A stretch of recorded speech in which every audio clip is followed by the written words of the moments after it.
Hello, mer friends. I'm Ariel, and this is Naturally a Mermaid.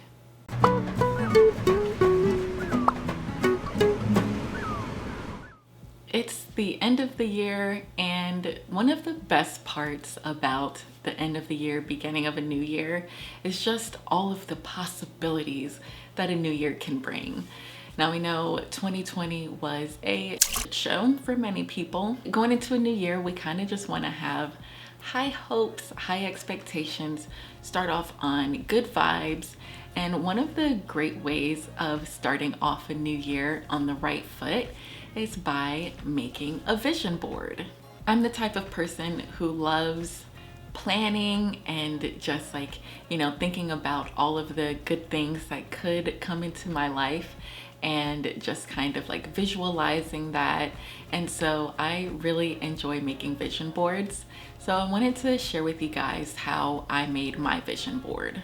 One disclaimer I do want to say is that I don't think that you have to make a vision board every year.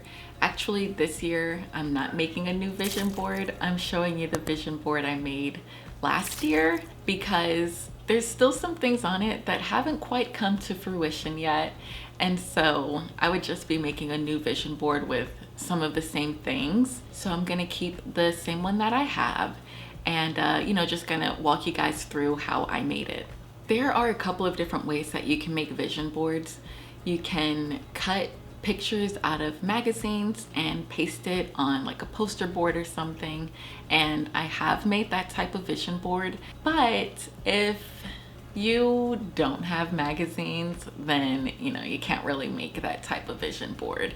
I don't really have too many magazines now. So when I made my vision board, I made it digitally by using programs like Pinterest or Google, Tumblr, whatever, and then taking those photos and putting them into a photo collage program like Canva or PicMonkey or Photoshop if you're advanced.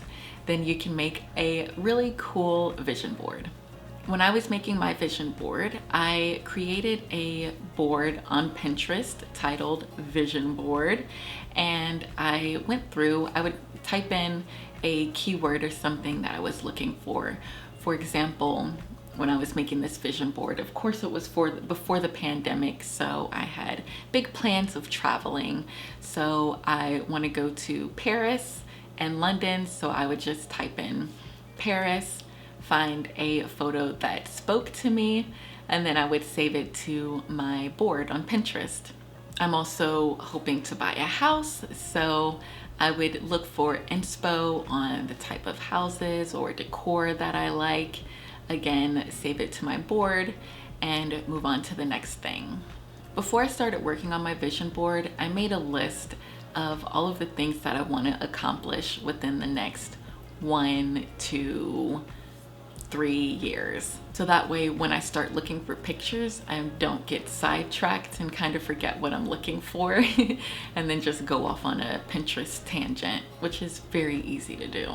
If you want to add quotes or affirmations to your vision board, this is also a great thing to do.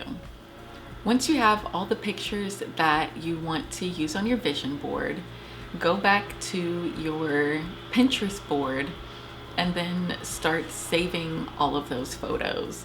And I would suggest saving them into a specific vision board folder on your computer. That way you can easily access them and move them into the program that you're going to be making your collage with.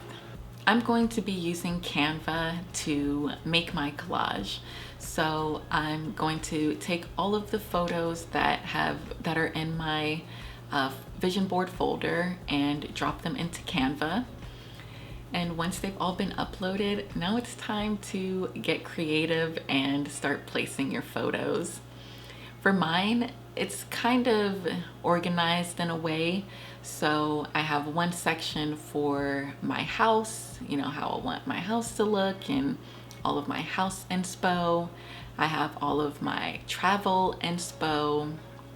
I have some of my business related things up at the top, saving money, making money, being a boss. When you're placing everything on the page, you can just add the pictures, or if you want to add additional text or icons, then you can also do that. I did add a little bit of text and icons in certain places, but I didn't really go overboard with that. Once you're done making your vision board, now it's up to you to decide what to do with it. I know some people want to put it on their phone as their screensaver, or you may want to have it on your computer as your background. But for me, I wanted to print it out so that I can look at it every day. That's an option if you want to do that. It's actually really affordable if you do it like at Office Depot or something. It'll probably be about $2 or $3, just depending on the size of your picture. Mine ended up being 8 by 8 once I got it printed, because they just printed it on an 8.5 by 11 sheet of paper. I sit it on my desk so that every day I can look at it and kind of remind myself of the goals that I have, what I'm working towards, and then also too, it's nice to see things kind of be crossed off. So that's why I love vision boards, just because it's inspirational. It gives you a purpose, it gives you something to work towards, and it's also like fun to do. So that's how I made my vision board. Like I said, I'm going to be keeping this one for maybe another year or so. I hope that I can cross the remaining things off my vision board this year. I'd really like to buy a house, get a new car, and of course, finally have my happy, healthy baby.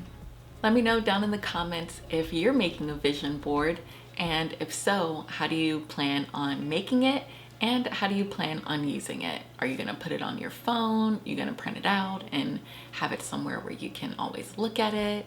Let me know in the comments.